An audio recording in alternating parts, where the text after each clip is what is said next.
Hi everyone, welcome back to Train Your Brain Now. This is Aishwarya. I hope you're doing good. आज हम बात करेंगे खास तौर से केस स्टडीज़ को लेकर. केस स्टडीज़ जो मैंने यहाँ पे सिलेक्ट करी हैं they are with respect to staffing chapter. Staffing chapter का भी मैंने कल आपको एक वीडियो भेजा था. उसके साथ साथ यहाँ पे भी मैं जो भी केस स्टडीज़ रेफ़र करूँगी उससे रिलेटेड जो भी टॉपिक है वो मैं आपको डिटेल में समझाऊँगी सो दैट आपको इस तरह की केस स्टडीज़ का पूरा प्रैक्टिस हो जाए. आगे भी आपको केस स्टडीज़ के और वीडियोज़ मिलेंगे so that you are through with the case studies. Okay, तो डरने वाली कोई बात नहीं है. Case studies are very simple. I tell you the tricks किस तरह से आपको इन्हें सॉल्व करना है, बिकॉज अगर आपने उसको गलत कॉम्प्रिहेंड कर लिया तो आपका आंसर गलत हो सकता है. And you very well know this कि जो बिजनेस स्टडीज़ का एग्जाम होता है थोड़ा लेंदी ज़रूर होता है. तो आपको शुरू से ही कोशिश करनी है कि आप एकदम टाइम के हिसाब से अपने पूरे पेपर को सॉल्व करें. तो हम पेपर की बात करेंगे, पेपर का पैटर्न क्या है उस पर भी बात करेंगे, और साथ साथ important case studies with explanation of concepts we will work on it. Okay, and now we are going to talk about the ज्ञान की बात. So work hard in silence, let your success make the noise. बहुत से लोग होते हैं ना, जैसे आप भी हो सकता है, maybe if you are the one, आप जब कुछ आपने पढ़ लिया, किताब पढ़ लिया, वो आप अपने फ्रेंड से डिस्कस करते हो, तो ये सारी चीज़ें नहीं करनी चाहिए. आपको अपने तक रखना है, how much you have studied, what is left. Because अगर आप बहुत ज़्यादा बताते हो तो आपको जो सक्सेस है वो कहीं ना कहीं आपकी कम हो जाती है. So make sure that you work hard and your success should make the noise. मतलब कि आपको बहुत ज़्यादा बोस्ट करने की ज़रूरत नहीं है, आपका सक्सेस खुद बता देगा आपने कितनी अच्छी तैयारी करी थी. चलो इनसे आगे बढ़ते हैं. हम बात करेंगे अभी कि पेपर का पैटर्न क्या है, बिकॉज हमारा बोर्ड एग्जाम नियर है. तो हम बोर्ड एग्जाम का जो पैटर्न है उसको एक बार देख लेते हैं और उसके बाद हम केस स्टडीज़ में आगे प्रोसीड करेंगे. अच्छा, ये मैंने पहले केस रखा है बिकॉज आई वांट टू सी आपकी कितनी तैयारी हो गई, क्योंकि बहुत से स्टूडेंट्स को रहता है कि स्टाफिंग तो बहुत ही ईजी चैप्टर है, हमने कर लिया. तो वही चेक करना है कि स्टाफिंग कितना ईजी चैप्टर है और उसको आप कर पाते हो कि नहीं. If you are able to do well and good, आप ज़रूर यहाँ पे कमेंट बॉक्स में आंसर मेंशन कर सकते हो, या अगर आपको भी आते हैं आंसर्स तो आप उन्हें कहीं पर लिख के प्रैक्टिस कर लो. एंड इफ़ यू वांट, आप मुझे TYB का ईमेल ID आपके पास इसमें आपको चैनल पर दिख जाएगा, आप उसमें भेज सकते हो. So company X Limited is setting up a new plant in India for manufacturing auto components. India is highly competitive and cost-effective production base in this sector. X Limited is planning to capture about 40% of the market share in India and also export to the tune of at least $5 million in about 2 years of its planned operations. To achieve these targets, it requires a highly trained and motivated workforce. You have been retained by the company to advise it on this matter. अब आगे question में बोला है कि outline the process of staffing the company should follow. Which source of recruitment should the company rely upon? Give reason for your recommendation. Outline the process of selection the company should follow with reasons. Which method of training and development should company initiate? Explain giving reasons. तो इसी case को देख के हो सकता है आप में से कुछ लोगों को थोड़ा सा डर लग रहा हो, भाई इसमें क्या है क्या नहीं है. तो सबसे पहला ट्रिक जो आपको केस स्टडी सॉल्व करने में करना है, you have to first read the question. नीचे क्वेश्चन में क्या पूछा है, ऐसे मैंने यहाँ पे देखो हाईलाइट किया हुआ है अलग कलर से कि क्वेश्चन में क्या पूछा है, उसके बाद आपको केस पढ़ना है. ओके, तो यहाँ पे क्वेश्चन में 4-5 समय दिए गए हैं. क्वेश्चन वैसे ही आपको पता है ये सारे स्टाफिंग के हैं, बट मान लो अगर ये बोर्ड में आता है तो process of staffing, as soon as I say process of staffing, आपको कल का वीडियो क्लिक करना चाहिए, आपको याद होना चाहिए estimating manpower requirement, recruitment selection, वो सारा. ठीक है, फिर पूछते हैं which source of recruitment should the company rely upon. अब जैसे यही क्वेश्चन है तो यहाँ पर आपको पता है कि जो रिक्रूटमेंट के सोर्सेज हैं वो इंटरनल हैं और एक्सटर्नल भी हैं, प्लस दोनों के अंदर आपके और टाइप्स भी हैं. तो जब भी आप इस तरह का आंसर कर रहे हो तो आपको दोनों चीज़ें लिखनी है. You write internal source, promotion और transfer, whatever the answer is. इसी तरह से एक्सटर्नल सोर्स अगर आंसर है तो उसमें आपका कौन सा आप इसमें से टाइप को यूज़ कर रहे हो वो आपको मेंशन करना है. So this question will be your testing question. Let's see how many of you are able to write the answer on the channel. Comment box में आप लिख लेते हो. ये मैंने आपको एक जनरल आइडिया दे दिया कि कौन से वीडियोज़ हमारे पास इस समय अवेलेबल हैं. More videos will be coming up on Sunday as well as Monday, because ये दोनों दिन मैं आपके लिए खूब सारे वीडियोज़ लेके आऊँगी. In case you have not yet subscribe to the channel, please make sure that you subscribe. And आपके लिए और भी वीडियोज़ आएंगे with respect to the other subjects, because आगे भी आपके बोर्ड एग्जामिनेशंस हैं. तो चलो आगे बात करते हैं हमारे सिलेबस से रिलेटेड. देखो एक बार मैं आपको बता देती हूँ, आपका 40 मार्क्स का पेपर है, 2 घंटे आपको मिलेंगे. टाइम से एग्जाम हॉल में पहुँच जाना भाई. General instructions, it is a subjective paper. 12 questions होंगे आपके पास. 4 क्वेश्चंस होंगे 2 मार्क के, 1 मार्क का कोई क्वेश्चन नहीं है. 4 क्वेश्चंस होंगे 2 मार्क के, 4 क्वेश्चंस होंगे आपके 3 मार्क्स के, एंड 4 क्वेश्चंस ऑफ 5 मार्क्स. ठीक है, अब इसमें देखो 2 मार्क के क्वेश्चन होंगे वो शॉर्ट आंसर टाइप हैं, जिसको आपको 30 से 50 वर्ड्स में लिखना है. मतलब एक तरह से समझो 3 to 4 लाइन्स, उससे ज़्यादा नहीं. 3 मार्क्स वाले क्वेश्चन है, ये भी शॉर्ट आंसर टाइप हैं, ये आपको 50 to 80 वर्ड्स वर्ड्स में लिखना है, दैट मीन्स ऑलमोस्ट मान लो कि 9 to 10 sentences, okay. And 5 mark वाले जो हैं वो आपके लॉन्ग टाइप आंसर्स हैं, 80 to 120 वर्ड्स। ये मैक्सिमम आपका 1 to 2 पेज, यूजुअली बच्चे से 2 पेज पे भी करते हैं, 2.5 तक चले जाते हैं, बस 2.5 से ऊपर आपको नहीं जाना है। अगर आप कुछ डायग्राम सपोर्टिंग बना रहे हो तो बात अलग है, अदरवाइज उससे ज़्यादा आपको इसमें नहीं लिखना है। तो पेपर आपका 2 आवर्स का ही है, टर्म 1 आपका ऑलरेडी हो चुका है, 40 मार्क्स का हो चुका, 40 मार्क्स आपका ये रह गया है। इसमें एक चीज़ का आप ध्यान रखना कि जब भी आप आंसर लिखोगे आपकी हेडिंग्स एकदम क्लियर होनी चाहिए। You still have 2 days, 2 days बहुत ज़्यादा टाइम होते हैं, 24 into 2 is 48 आवर्स, बहुत ज़्यादा टाइम है आपके पास और इतने कम चैप्टर्स हैं। हेडिंग्स आपने ऑलरेडी कर चुकी हैं, बस आपको उन्हें रिवाइज करना है। So please make sure headings आप सेम टू सेम लिखना। और बाकी केस स्टडीज़ की अब हम यहाँ पे प्रैक्टिस शुरू कर रहे हैं। सबसे पहले केस मैंने आपको ऑलरेडी दे दिया, वो आपको ट्राई करना है। आगे के केसेस पे हम यहाँ पे बात कर रहे हैं।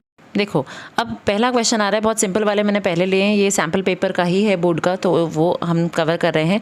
2 आपको सोर्सेज ऑफ रिक्रूटमेंट बताने हैं जो हम यूज़ नहीं कर सकते when the existing staff is either insufficient और does not fulfil the eligibility criteria of the job. तो ये 2 आपसे पूछे गए हैं। आई होप आपको ये आइडिया होगा। ये बेसिकली दोनों ट्रांसफर प्रमोशन होंगे, बट आपको इसका रीज़न मुझे देना है, ओके। नेक्स्ट आता है 2 concepts which are part of the exercise which would reveal whether company is understaffed, overstaffed और ऑप्टिमली स्टाफ्ड। अगेन मैं आपको दोनों ऑप्शन दे रही हूँ। Man power, estimating man power requirement के अंदर ये वर्कलोड और वर्कफोर्स एनालिसिस होते हैं। बहुत से स्टूडेंट्स को हो सकता है पता हो, तो आप इसे मेंशन कर सकते हो। इफ़ नॉट, आप कल का वीडियो एक बार चेकआउट कर लो, वर्कफोर्स और वर्कलोड एनालिसिस में डिफरेंस क्या होता है, एंड उसके बाद आपको यहाँ पे सही आंसर मेंशन करना है। मैं आपको सिर्फ हिंट्स दूंगी because I want you people to answer. बहुत सारे स्टूडेंट्स को लगता है स्टाफिंग बहुत ईजी है, so I am not just proving you कि स्टाफिंग डिफिकल्ट है, बट मैं आपको चाहती हूँ आप सारे टॉपिक्स को अच्छी तरह से पढ़ लो। अगर मैं यहाँ पे खुद ही आंसर दे दूँगी तो आपको लगेगा तुरंत कि हाँ ये आंसर यही होता है और आप उसे छोड़ दोगे। तो आप खुद जाके एनसीईआरटी खोलो, बुक को देखो, या आप पुरानी वीडियोस को चेकआउट कर लो, यहीं पे ट्रेनर ब्रेन पे मिल जाएंगे आपको, आप उससे भी पढ़ सकते हो।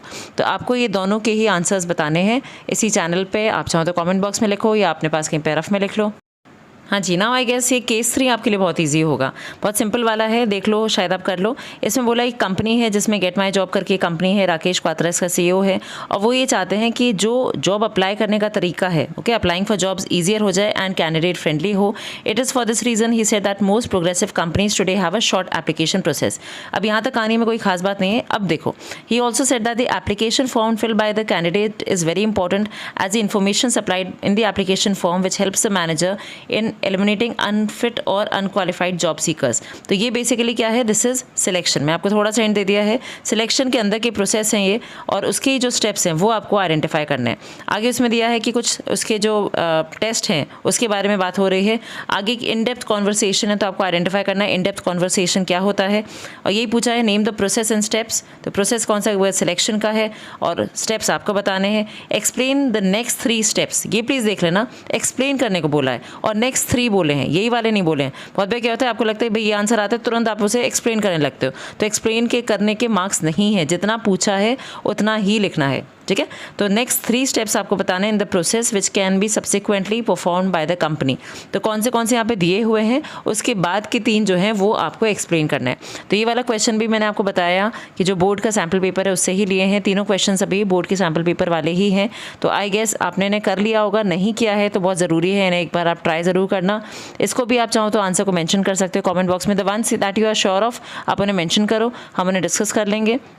या किसी क्वेश्चन में आपको प्रॉब्लम है तो आप कमेंट बॉक्स में लिख सकते हो, उसका आंसर मैं आपके साथ यहाँ पे शेयर कर दूंगी। So I guess this one is clear. Selection process है, सिलेक्शन प्रोसेस में आपको शॉर्ट में बता देती हूँ। इसमें सबसे पहले हम प्रीलिमिनरी स्क्रीनिंग करते हैं, अनफिट कैंडिडेट्स को जो उनकी एप्लीकेशन है उन बेसिस से हटाते हैं। उसके बाद सिलेक्शन के टेस्ट होते हैं, we go for an in depth conversation करा जाता है, एम्प्लॉयमेंट इंटरव्यू होता है, रेफरेंस बैकग्राउंड होता है, मेडिकल एग्जामिनेशन, सिलेक्शन डिसीजन, और इसके बाद ही आपका job offer, contract of employment. तो बहुत सारे स्टेप्स हैं, सारे ही स्टेप्स इंपॉर्टेंट हैं। सिलेक्शन का मैं आपके लिए वैसे अलग से वीडियो भी कल आपको अपलोड करके दे दूंगी, तो आप उसको भी चेकआउट कर सकते हो। तो इस वाले क्वेश्चन को आई गेस आप कर लोगे। एक और आता है केस 4। यहाँ पे आप देखो, तो देखो केस देखने में बहुत बड़ा लग रहा होगा आपको कि भाई पूरा जो स्लाइड है उस पूरे में आपका ये केस चल रहा है। सीधा पढ़ो नीचे, identify the function of management, function of management पूछा है, स्टाफिंग ही होगा, हम स्टाफिंग के केसेस कर रहे हैं। Name the concept and its source used by the firm to attract more workers for the firm. तो ये सोर्स की बात कर रहा है, कहीं ना कहीं रिक्रूटमेंट होगा, उसी ये सोर्सेज होते हैं, तो उसको आप देख लो। तो आप क्वेश्चन को स्टार्टिंग से पढ़ सकते हो, एक बार पॉज लेके you can go through the question. मैं आपको मेन दिखा रही हूँ, the number of workers employed was less than what was required, जितने चाहिए थे उससे कम थे, तो लोग क्या हो रहे थे, ओवरबर्डन हो रहे थे। Therefore the firm decided to search for new workers, अब वो नए लोगों को लाना चाहते हैं। नए लोगों को लाने का तरीका क्या बता रहे हैं, recommend their friends and relatives to the firm, जो ऑलरेडी लोग हैं वो अपने ही फ्रेंड्स वगैरह को बताएं और वो लोग आके ऑर्गेनाइजेशन में आए, जिससे कि हम पुटिंग पीपल टू जॉब्स कर सकें। तो अब आपको ये बताना है कौन सा ये सोर्स है, ओके, एक्सटर्नल है, एक्सटर्नल का कौन सा टाइप है वो आपको मुझे बताना है। 2-3 मैं आपको ऑप्शन दे देती हूँ, एक हो सकता है यहाँ पे कैजुअल कॉलर्स, एक डायरेक्ट रिक्रूटमेंट हो सकता है, एक हो गया मैं आपको ऑप्शन देती हूँ रिकमेंडेशन ऑफ एम्प्लॉइज़, और एक हो गया एडवर्टाइजमेंट। इनमें से ही कोई है वो आपको यहाँ पे बताना है, ठीक है। तो 4 केसेस हमने कर लिए। आपको मैं चारों केसेस में अभी तक यही समझा रही हूँ कि सिर्फ लास्ट लाइन्स आपको पढ़नी है, what the question is asking, then read the case. सीधा केस को आप पढ़ोगे आगे से तो आपको बहुत ज़्यादा टाइम वेस्ट होगा, आपका आंसर जो है बार बार डेविएट होगा, नहीं ये होगा, वो नहीं वो होगा, ऐसा नहीं करना। सीधा आप लास्ट लाइन्स पढ़ो कि ये पूछा है, then you go through the question. तो क्या होगा, मेंटली आप थोड़ा सा प्रिपेयर हो जाओगे कि इस क्वेश्चन में इससे रिलेटेड पूछा जा सकता है। चलो अगला केस देखते हैं, केस 5 पे बात करते हैं। तो चलो भाई, बड़े बड़े केसेस के बाद एक छोटा सा केस है, ये भी सैम्पल पेपर का ही है। So how is training different from development, also explain the types of on the job training. अब अगेन देखते ही तुरंत ये नहीं कि आप पूरा चार्ट बना दो, उसने बोला है सिर्फ ऑन द जॉब, ठीक है। On the job, of the job आपको पता होना चाहिए। ऑन द जॉब कौन सी ट्रेनिंग्स हैं, जहाँ पे लर्निंग वाइल डूइंग, मतलब आप सीख भी रहे हो और आप जॉब भी कर रहे हो। Whereas of the job में क्या है, आप पहले पूरा सीखोगे, उसके बाद आप काम करना शुरू कर दोगे, और वो कौन सा होता है, that is vestibule training. Vestibule training पे क्वेश्चन आ सकता है, उसका ध्यान रखना। ट्रेनिंग और डेवलपमेंट में क्या डिफरेंस है, ये भी आपको बुक में मिल जाएगा, कल की वीडियो में मैं आपको भेजूंगी भी। ट्रेनिंग देखो समझ लो, ये होता है आपका वर्क रिलेटेड, मतलब आपकी जॉब से रिलेटेड होता है, आपके काम से रिलेटेड होता है। जबकि development is overall growth in the personality, person में ही पूरा जो चेंज आ जाता है, दैट इज डेवलपमेंट। तो ट्रेनिंग जो होगी वो शॉर्ट पीरियड की होगी, डेवलपमेंट आपका लॉन्ग टर्म होता है। ट्रेनिंग आपकी वर्क रिलेटेड है, ठीक है, डेवलपमेंट आपका इनफैक्ट पर्सनालिटी पे फोकस करता है, ओवरऑल ग्रोथ पे फोकस करता है। तो इस तरह से पॉइंट्स आपको मिल जाएंगे। या एक और आप कह सकते हो, ट्रेनिंग जो है वो नॉलेज स्किल और एबिलिटी को एनहांस करता है, ओके। अगेन ट्रेनिंग जो होती है आप लोअर लेवल के एम्प्लॉइज़ को देते हो। आप देखो, याद करो, आपने लेवल्स ऑफ मैनेजमेंट पढ़े हैं, टॉप, मिडिल, लोअर जो होते हैं, तो लोअर लेवल के जो एम्प्लॉइज़ हैं उनके लिए ट्रेनिंग होता है। डेवलपमेंट आपका टॉप और हायर मिडिल जो होते हैं उनके लिए डेवलपमेंट किया जाता है, ठीक है। तो ये ईजी है ये वाला question, I don't think so आपको लिखने की ज़रूरत है। ऑन द जॉब ट्रेनिंग्स जो है वो आपको इसमें बताने हैं। सो अप्रेंटिसशिप आता है यहाँ पर, इंटर्नशिप आता है, वो आपको उनके बारे में पढ़ना है। चलो अगला केस देख लेते हैं। देखो क्वेश्चन है, the quality of production is not as per standard, कि भाई जो हम बनाना चाहते थे उसके हिसाब से, स्टैंडर्ड के हिसाब से सामान नहीं बना। बट अगेन मैंने आपको बोला लास्ट लाइन पढ़ो, what could be the way to improve the accuracy. तो हम कोई चीज़ बना रहे हैं, उसको बेटर करने का तरीका पूछा जा रहा है, ठीक है। वापस आओ क्वेश्चन पे। On investigation it was observe that most of the workers were not fully aware of the proper operation of the machinery. तो एक मशीन है जिस पे काम चल रहा है और अच्छा स्टैंडर्ड के हिसाब से सामान नहीं बन रहा, जितना हमने सोचा था उसके हिसाब से सामान नहीं बन रहा है, तो क्या तरीका हो जिससे हम इम्प्रूव करें एक्यूरेसी को। तो ये आपका 2 मार्क्स का क्वेश्चन हो सकता है। तो यहाँ पे आपको आई होप आंसर पता होगा। ये ज़्यादा टफ नहीं है, तो मैं आपको एक्चुअल आंसर नहीं बता रही हूँ, बट आपको ये बता देती हूँ कि ये या तो ट्रेनिंग है या डेवलपमेंट है। और ट्रेनिंग और डेवलपमेंट के आपको पता है कि इसमें हमारे पास इंपॉर्टेंस है, ठीक है। तो वो अच्छी तरह से करने हैं, importance to the employee and importance to the organisation. उसके सारे पॉइंट्स पढ़ लेना। हर बार जो भी केस स्टडी आता है ट्रेनिंग या डेवलपमेंट का, ट्रेनिंग एंड डेवलपमेंट का, उसमें ये ज़रूर पूछ लेते कि भाई क्या बेनिफिट होंगे एम्प्लॉई को, एम्प्लॉयर को क्या फ़ायदे हैं, नुकसान है या फ़ायदे हैं। तो वो आपको टॉपिक अच्छी तरह से कर लेना है, ठीक है। So what could be the way to improve the accuracy. तो यहाँ पे आपका जो भी आंसर है आपको इसे थोड़ा सा एक्सप्लेन करना है। यहाँ पे देखो, उसने व्हाट कुड बी द वे पूछा, उसने ये नहीं बोला आपको कि एक्सप्लेन करो या स्टेट करो या सिर्फ आइडेंटिफाई करो। सो व्हाट अगर लिखा है तो थोड़ा बहुत आपको एक्सप्लेन करना है। That again means at least 2 to 3 sentences. So 2 sentences are enough. Again ये 2 मार्क्स का क्वेश्चन होगा, उससे ज़्यादा का ये क्वेश्चन नहीं जाएगा। मैं आपको ये सारी डिटेल्स इसलिए बता पा रही हूँ बिकॉज नंबर ऑफ ईयर्स से I am checking the board answer sheets. मैंने आंसर शीट्स इवैल्यूएट करी हुई हैं, सो आई एम वेरी श्योर, और मुझे पता भी है कि किस तरह से आप आंसर्स लिख जाते हो और कहाँ पे आप गलती करते हो। तो आई वांट कि आप लोग ये सारी गलतियाँ ना करो, जिससे कि आपका जो एग्जाम है उसमें जो भी आपके आंसर शीट्स को चेक करेगा, I don't know, maybe I am the one who is checking, तो जो भी आपके आंसर शीट्स को एवैल्यूएट करे, आपके मार्क्स जो हैं वो कहीं पे भी कट नहीं हो। चलो अगला केस देख लेते हैं। केस नंबर 7 पे हम बात करेंगे। अभी तक हमने 6 केसेस कर लिए हैं। आई होप आप आंसर्स लिख रहे हो। If not on the comment box, make sure आप कहीं ना कहीं आंसर्स को लिख लो, बिकॉज अदरवाइज आपको यही लगेगा कि आपको पूरा चैप्टर आता है। देखो अब इस क्वेश्चन में आता है, Himesh Ramesh is working as a supervisor. Supervisor मतलब लोअर लेवल. अगेन आगे ना पढ़ के नीचे चलेंगे. Name the source of recruitment. Recruitment का सोर्स पूछा है जो कि कंपनी यूज़ करेगी. और 3 advantages. Yes, advantages and disadvantages very very important. Internal external आप सोचते हो ये छोड़ दो, हमने सिर्फ जो मेथड्स हैं वो पढ़ लिए एक्सटर्नल के, वो ही आएंगे, ऐसा नहीं है. आपको ये भी पढ़ने हैं. कोई भी टॉपिक को आपको छोड़ना नहीं है. ठीक है, एवरी टॉपिक इज इंपॉर्टेंट. जब आप 40 मार्क्स के लिए एम कर रहे हो, so we are not going to leave any topic. So due to his hard work, he is promoted to the post of production manager. Now the post of supervisor is vacant and no one can be transferred or promoted to this post. Name the source of recruitment that the company will use. अब आपको पता है एक psychological एक impact होता है. अगर किसी की पोस्ट बढ़ती है तो उसके लोअर पोस्ट वाला जो है उसको लगता है भाई मेरी पोस्ट यहाँ पे आ जाएगी. बट यहाँ पे उन्होंने बोल दिया कि जो पोस्ट है वो वेकेंट है और कोई और इस पोस्ट पे नहीं आ सकता. हम किसी को भी प्रमोट नहीं कर पा रहे हैं. तो जब हम प्रमोट नहीं कर पा रहे तो हम क्या करेंगे, कौन सा सोर्स लेंगे, ये आपको मुझे बताना है. और उसी सोर्स की मतलब जो वाला मेथड हम अप्लाई करेंगे जिससे कि हम लोगों को लेके आएंगे ऑर्गेनाइजेशन के अंदर, उसके आपको 3 बेनिफिट्स बताने हैं. तो अगर आप एनसीईआरटी को देखोगे तो उसमें डायरेक्टली आपको हेडिंग्स नहीं है, बट उसमें से ही आपको आइडेंटिफाई करके हेडिंग्स को बताना है. और अगर आप वो नहीं कर पाओ तो कल के सुबह की वीडियो में आपको सिलेक्शन का और एक्सटर्नल ये पूरा रिक्रूटमेंट का जो है उसके मैं आपको पॉइंट्स दे दूंगी. आप वहाँ से भी उसे पढ़ सकते हो. तो कोई भी क्वेश्चन डिफ़िकल्ट नहीं होता है, बस आपको उसको समझना ज़रूरी है. अगर आपने समझ लिया आप सही आंसर लिख लोगे. सब्जेक्ट 2 की आपको हेडिंग्स लर्न है. ओके, तो अभी तक हमने 7 केसेस कर लिए. इनको ट्राई करते रहो, पढ़ते रहो. जो टॉपिक अभी आपको लगता है कि आपको नहीं आ रहा, ट्रेनिंग नहीं समझ में आया, सिलेक्शन का प्रोसेस नहीं कर पा रहे हो, जो भी है जैसे स्टार्टिंग में स्टाफिंग का था वो नहीं कर पा रहे हो, so whatever topic you are not through with, उसको ज़रूर एक बार पढ़ लो. डू नॉट वेट कि भाई आप बाद में पढ़ लोगे, कल का दिन है, परसों का दिन है. Because we have major important chapters. Directing मैं चाहती हूँ आपको करवाऊँ, साथ साथ मैं आपको फाइनेंशियल मार्केट्स और मैनेजमेंट पर भी थोड़ा सा फोकस कराना चाहती हूँ. तो ये आप अच्छी तरह से आज रात तक पूरी तरह से कर लेना. सुबह मैक्सिमम 8 बजे तक आपका स्टाफिंग पूरा तैयार होना चाहिए. देखो अगला आता है what kind of test will be used. Test से भी रिलेटेड बहुत इंपॉर्टेंट है. इंटीरियर डेकोरेटर है, computer operator, public dealing officer, school teacher. ठीक है, तो आपको टेस्ट पता है, ट्रेड टेस्ट है, इंटेलिजेंस टेस्ट होता है, पर्सनालिटी टेस्ट होता है, एप्टीट्यूड टेस्ट होता है. तो ये सारे टेस्ट में से कौन से टेस्ट पे कौन सा होगा वो आपको आइडेंटिफाई करके बताना है. ठीक है, बहुत सिंपल से हैं. आई होप थोड़े से आपने आइडेंटिफाई कर भी लिए होंगे. जिसमें आपको लगता है आप श्योर नहीं हो, आप मुझे मेंशन कर सकते हो कमेंट बॉक्स पे, मैं आपको आंसर बता दूंगी. But I want you people to first try. आप कोशिश करो, नहीं कर पाओ आप बुक की हेल्प लो. ओके, तो आप एटलीस्ट आंसर्स को ढूंढ लोगे एंड इस वजह से एटलीस्ट आप बुक को थोड़ा सा और रीड कर लोगे. बुक का जो ऑप्शन है वो कहीं और नहीं, कोई और चैनल नहीं है, कोई और वीडियो नहीं है. आपको बुक को ज़रूर एक बार प्लीज़ रीड करना है. एनसीईआरटी को बाय हार्ट करना. मैंने ज़रूर वीडियोज़ आपके एनसीईआरटी से ही बनाए हैं, but still I want you people to read the chapter on your own. तो स्टाफिंग को मैक्सिमम सुबह 8 बजे तक आपका स्टाफिंग खत्म हो जाना चाहिए. ये सारे आंसर्स आप खुद से कर लो. ओके, चलो एक दो मैं बता देती हूँ. स्कूल टीचर के लिए आई गेस ये वाला आप कर ही लोगे. पब्लिक डीलिंग ऑफिसर, इसका बताओ क्या होगा. इसका हो जाएगा आपका पर्सनालिटी टेस्ट. ठीक है, और क्यों होगा उसका आपको मुझे रीज़न देना है. कंप्यूटर ऑपरेटर, इसमें कौन सा होगा वो आपको बताना है. इंटीरियर डेकोरेटर, ये थोड़े से टफ है, मैं चाहती हूँ कि आप इसका रीज़न देके मुझे बताओ कि इसमें कौन सा टेस्ट आएगा. ठीक है, चलो आगे देखते हैं. एक और केस देख लेते हैं. केस हमारे अभी तक 8 हो गए हैं. 1-2 केसेस और हैं एंड ये सारे ही केसेस मैं इसलिए लाई हूँ जिससे आपका प्रैक्टिस हो जाए, क्योंकि चैप्टर आई गेस सबने पढ़ लिया होगा. स्टिल मैं आपके लिए कल का वीडियो में आपको ये चीज़ें दूंगी. एक्सटर्नल सोर्सेज, सिलेक्शन और जो टाइप्स ऑफ ट्रेनिंग है उनको मैं पूरा डिटेल करूँगी. But as of now whatever you have prepared on your own, उसके बेसिस से आप एक बार से देख सकते हो कि आपको कितने केसेस आते हैं. सो सिलेक्शन के जितने भी टेस्ट हैं, आपको पता है सिलेक्शन प्रोसेस का सेकेंड पार्ट पे आता है सिलेक्शन के सारे जितने भी टेस्ट हैं सिलेक्शन प्रोसेस में. तो ये सारे ही टेस्ट आपको करके जाने हैं, इसको भी मिस नहीं करना. ठीक है, अगर आपको अभी नहीं आते हैं आप उन्हें एक बार ज़रूर पढ़ लेना. चलो एक और क्वेश्चन देखो.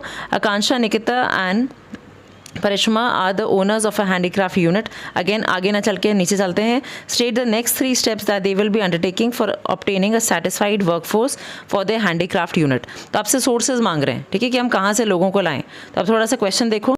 तो अगर आपने केस पढ़ा होगा शुरुआत में आपको लग रहा होगा सोशल रिस्पॉन्सिबिलिटी का है, कि वो कह रहे हैं अपलिफ्ट किया जो पुराने एरियाज़ हैं जहाँ पे गरीब लोग हैं वहाँ पे जाके हम अपने प्लांट को सेटअप कर रहे हैं. लेडीज़ को आप जॉब दे रहे हो, फंक्शनल स्ट्रक्चर बना रहे हो, तो अगेन आपको ले जा रहा है ऑर्गेनाइजिंग चैप्टर में. तो ये सारी चीज़ें आपको कन्फ्यूज़ करने के लिए होती हैं. That's why I am telling you last line को ज़रूर पढ़ो. Go by the last line, then read the case, ठीक है। अब यहाँ पे देखो ये सेकंड लास्ट लाइन जो है यही आपका मेन यहाँ पे आपको समझना है। They assessed and analyse the type and number of employees required, ये मैंने कल की वीडियो में आपको बताया हुआ है। सेम लाइन एनसीईआरटी की मैंने वहाँ पे कोट भी करी है, तो आप उसे देख सकते हो। Keeping in mind that they have to encourage the women and the people with special needs belonging to that area. तो ये अगेन सोशल रिस्पॉन्सिबिलिटी का आ गया, बट हमारा जो क्वेश्चन में रेफरेंस है वो बस इतना है, assessed and analyse the number and type of employees required. तो अगेन मैं आपको बता देती हूँ, स्टाफिंग प्रोसेस का एस्टिमेटिंग मैन पावर रिक्वायरमेंट है, उसके अंदर दो आते हैं, वर्कलोड और वर्कफोर्स एनालिसिस। उन दोनों में से ये कौन सा है, दोनों है या दोनों ही नहीं है, ये आपको मुझे बताना है, ठीक है। तो थोड़ा बहुत हिंट मैं आपको दे रही हूँ सो दैट आप ऐसे प्रैक्टिस कर लो, बट ये नहीं कि मैं आपको पूरा आंसर दे दूँगी, because once I give you the answer आपको तुरंत लगेगा कि हाँ यही आंसर होगा और यही मैंने सोचा था। और एग्जाम में क्या होता है, आप जो सोचते हो वो चीज़ें नहीं आ रही होती, सो गलत नहीं सोचते, बट हाँ आपको उस चीज़ को अच्छी तरह से पढ़ के जाना है, ठीक है। तो ये 9 केसेस हो गए अभी तक जो हमने टॉपिक्स कवर करे, that was training, selection test हो गया, स्टाफिंग पे क्वेश्चन हो गया, सिलेक्शन प्रोसेस पे क्वेश्चन हो गया, आपके टाइप्स ऑफ ट्रेनिंग पे डिटेल में पीछे का जो क्वेश्चन था वो था, ट्रेनिंग और डेवलपमेंट के डिफरेंस पे क्वेश्चन आ गया, एंड अगेन ट्रेनिंग और मतलब ट्रेनिंग के जो इंपॉर्टेंस है, बेनिफिट्स हैं टू द एम्प्लॉय और टू द एम्प्लॉयर, उस पे हो गए। तो मेजरली जो चैप्टर है वो इसमें कवर हो गया है। स्टिल अगर कोई टॉपिक ऐसा आपको लगता है कि आपको नहीं समझ में आ रहा, कोई ऐसी लाइन आपको नहीं समझ में आ रही, आप बेझिझक कमेंट बॉक्स में मेंशन कर सकते हो। चलो ये और केस एक बार देख लेते हैं। जैसे मैंने आपको बोला क्वेश्चन के एंड में जाओ, name the method of training, सीधा साफ साफ क्वेश्चन दिया है कि मेथड ऑफ ट्रेनिंग बताना है। तो आपको पता है on the job, of the job, उसके अंदर मेरे पास वेस्टिब्यूल, अप्रेंटिसशिप, इंटर्नशिप और ये जॉब रोटेशन। तो यही आपके केसेस हैं। State any 3 benefits which David could get on being trend, मतलब एम्प्लॉय की बेनिफिट पूछ रहे हैं। डेविड को ट्रेनिंग अगर हम देते हैं तो क्या बेनिफिट्स होंगे वो आपको बताने। अब क्वेश्चन पे आओ कि ये जो पर्सन है, he is a good learner, he every day started accompanying his father on work and watched him carefully while working. तो कैसे वो काम कर रहे हैं, उन्हें सीख रहा है, साथ में जा रहा है, that means on the job हो रहा है। Now his father started passing on the tricks of the trade to David, तो वो उसे काम सिखा रहे हैं, हाई लेवल स्किल है, ठीक है।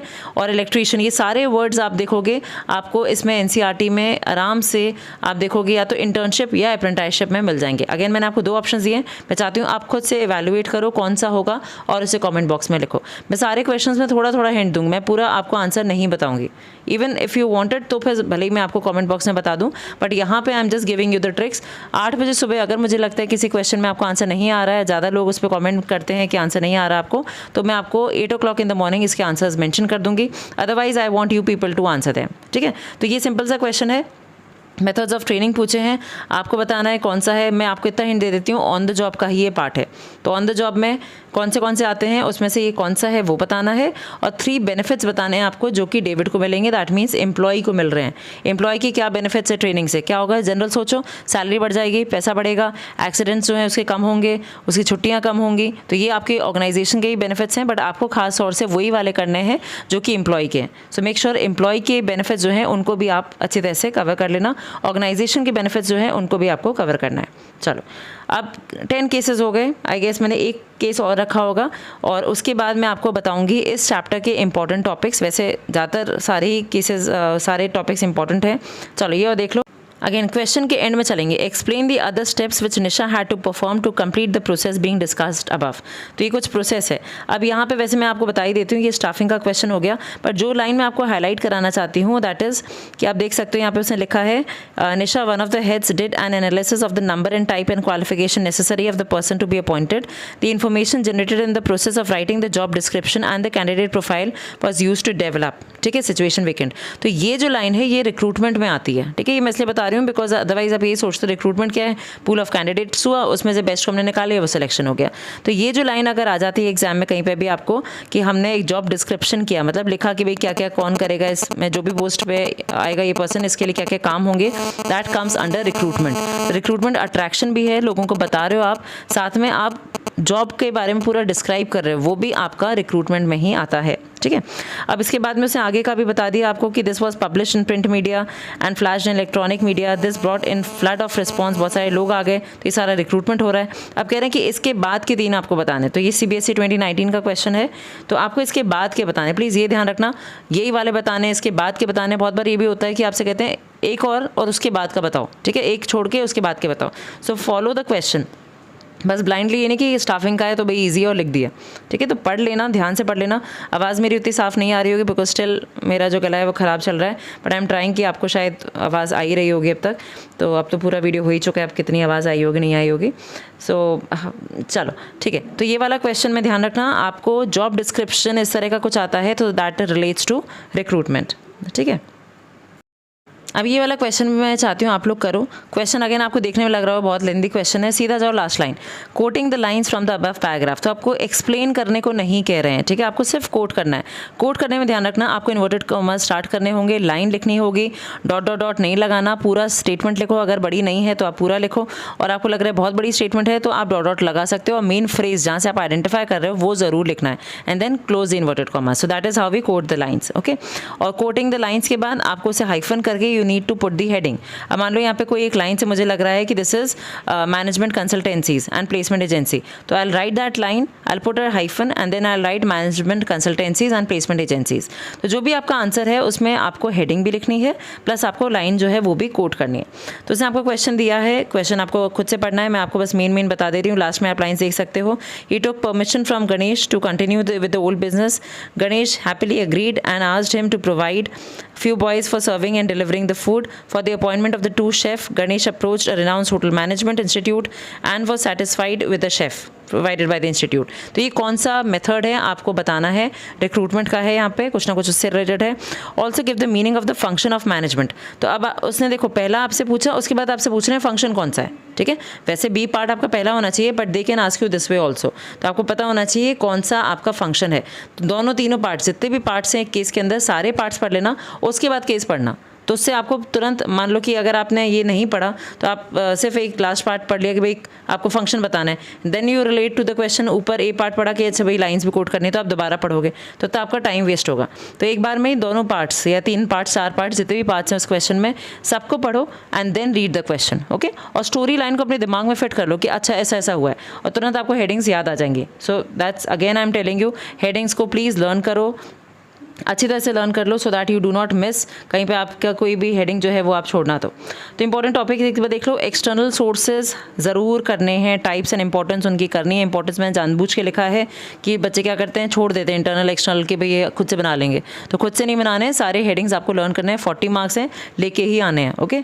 सिलेक्शन प्रोसेस में भी आ जाते हैं क्वेश्चन, अभी आपने देख लिया, प्रिलिमिनरी स्क्रीनिंग पे आ गया था, सिलेक्शन टेस्ट पे आ गए थे, उस पर पढ़ना है। बहुत बार क्या होता है, आपको कुछ स्टेप्स तक देते हैं, उसके बाद बोलते हैं भाई इसके आगे के बताओ, तो वो पता होना चाहिए। टाइप्स ऑफ ट्रेनिंग पे भी क्वेश्चन था, वो करना है। इंपॉर्टेंस ऑफ ट्रेनिंग भी ज़रूर करना है। तो ये सारे टॉपिक्स इंपॉर्टेंट हैं, इनको अच्छी तरह से पढ़ लेना। सारे केसेस को आप कर लो, कोई भी प्रॉब्लम आती है सुबह 8 बजे से पहले तक आप चैनल पे लिख सकते हो, कमेंट बॉक्स पे।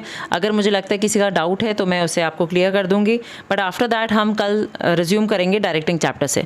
तो डायरेक्टिंग चैप्टर कल मैं चाहती हूँ आपका शाम तक मैक्सिमम 4 to 5, ठीक है, 4 बजे 5 बजे तक ये खत्म हो जाएगा डायरेक्टिंग भी, और उसके बाद हम सिर्फ फाइनेंशियल मैनेजमेंट और फाइनेंशियल मार्केट की बात करेंगे, ठीक है। कंज्यूमर प्रोटेक्शन ऑलरेडी आपके पास है। कंट्रोलिंग का इन case you have any doubts तो आप बता देना, अदरवाइज मैं कंट्रोलिंग के आपको केस स्टडीज़ के थ्रू ही चैप्टर समझाऊंगी, और केस स्टडीज़ के थ्रू आप समझोगे तो ज़्यादा अच्छा है, because theoretically chapter I guess सबको आता है, 80% everybody knows what the chapter is all about, but we do not know how to comprehend that chapter with respect to the case studies. तो उस पर हम फोकस करेंगे, अपना जो पेपर है वो भी केस स्टडी फॉर्म में ही आने वाला है। सो ऑल द बेस्ट, जगते रहना, पढ़ते रहना। 1-2 दिन की बात है, 17 को पेपर दो, उसके बाद थोड़ा आराम करो, फिर अगले पेपर की तैयारी करो। और बोर्ड भाई एक ही बार होना चाहिए, अच्छे मार्क्स आने चाहिए। एंड आई अगेन से कि भाई मार्क्स आपको डिफाइन नहीं करते हैं, बट अच्छे मार्क्स आ जाएं तो बुरा भी नहीं लगता। अच्छे मार्क्स से आपको अच्छे कॉलेजेस मिलते हैं, नहीं भी मिलते हैं तो ये चीज़ें आपको बूस्ट ज़रूर करती हैं, okay. So your marks are the boosters for you. आगे आपकी लाइफ में बहुत सारे और आप आगे बढ़ेंगे, तो उनके लिए ये सारे जो होते हैं ये आपके स्टेपिंग स्टोन्स हैं, और यहीं से आप सीखते हो। अगर अभी आप आराम से हो जाओगे कि भाई कोई बात नहीं, टर्म 1 में अच्छे नंबर आ ही गए हैं, टर्म 2 में भी आ ही जाएंगे, सो इतना lethargic behaviour is not good. Work hard, 2-3 दिन है, अच्छे से मेहनत करो, पढ़ो, ठीक है। So work hard in silence, let your success make the noise. इसी से हमने शुरू किया था, इसी पे हम ख़त्म कर रहे हैं। So the full circle is done. Tomorrow with a good morning we will be meeting for directing and controlling. तो डायरेक्टिंग और कंट्रोलिंग के केस स्टडीज़, डायरेक्टिंग के कुछ इंपॉर्टेंट टॉपिक्स हैं उनको मैं कवर भी करूँगी, बट कंट्रोलिंग के मैं आपको स्पेसिफिकली केस स्टडीज़ ही कवर करूँगी। एंड आई विल ट्राई कि मैं आपको इसमें आंसर्स भी शेयर कर दूँ। इसमें अगर कोई प्रॉब्लम आती है तो 8 o'clock morning before that you will share me the doubts that you have. So all the best. Any problem if you have, you can mention, and please make sure that you like and share the channel. Channel नया है, अभी ज़्यादा time नहीं हुआ है मुझे इस पर, और I have been teaching from past 10 years. I have been checking board papers, तो आप रिलाई कर सकते हो मुझ पे, एंड आई मेक श्योर कि मैं आपको अच्छे मार्क्स ज़रूर करवा दूँ. ठीक है, करवा दूँ मतलब कि आप पढ़ेंगे और मैं आपको उस चीज़ के लिए बूस्ट करूँगी, आपको हेल्प करूँगी. चलो, okay, all the best, take care, bye bye.